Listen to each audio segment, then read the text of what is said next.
marché. Nous devons aider le continent africain. To live with us, the European dream. Good friend of Taiwan. Europe Matin. 6h52, très bon début de journée sur Europe 1. La revue de presse internationale nous emmène d'abord au Japon. Bonjour Bernard Delattre. Bonjour. Le mondial au Qatar se taille une belle place à la une des journaux japonais qui ont trouvé là leur nouveau héros.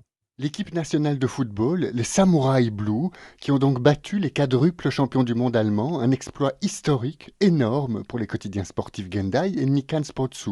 Le Mainichi espère que cela donnera un coup de pouce au ballon rond qui, dans l'archipel, peine face au sport roi, le baseball. Pour preuve, seuls 20 millions de Japonais se disent fans de foot, contre 40 millions il y a 10 ans.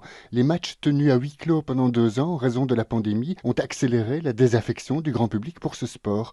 Et s'explique aussi, selon le Japan Times, par le fait que le championnat national de football est devenu peu attrayant, les meilleurs joueurs japonais évoluant désormais dans des équipes étrangères. Oui, mais c'est cette délocalisation des talents nippons qui a permis aux samouraïs de battre les Allemands à Doha. Les auteurs des 2 buts victorieux sont des attaquants vedettes de la Bundesliga.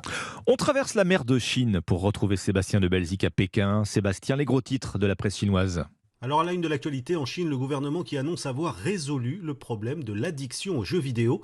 C'est un rapport officiel qui le dit, rapport repris par la presse, ici comme le quotidien du peuple, qui se félicite du succès des mesures prises par le gouvernement il y a tout juste un an pour limiter le nombre d'heures que les adolescents peuvent passer à jouer. 3 heures par semaine, pas une de plus. Des mesures respectées par 75% des mineurs, affirme le Global Times, qui qualifie les jeux vidéo d'opium spirituel.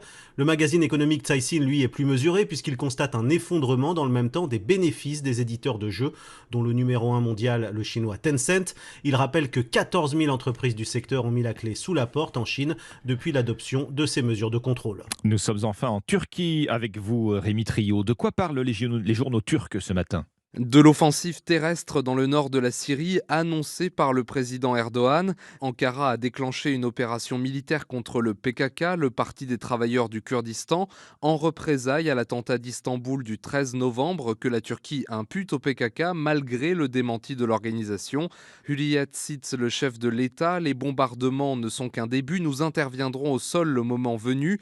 Nous prenons ces menaces au sérieux, admet Mazloum Abdi, le commandant des FDS, une milice proche du PKK, à moins qu'il n'y ait un effort de la part des États-Unis et de la Russie pour dissuader la Turquie. Ils passeront à l'offensive, estime le commandant kurde dans un entretien à Al Monitor, alors que le média Turkey Recap rapporte que des mouvements de troupes sont observés à la frontière. Merci Rémi Trio, merci à nos correspondants.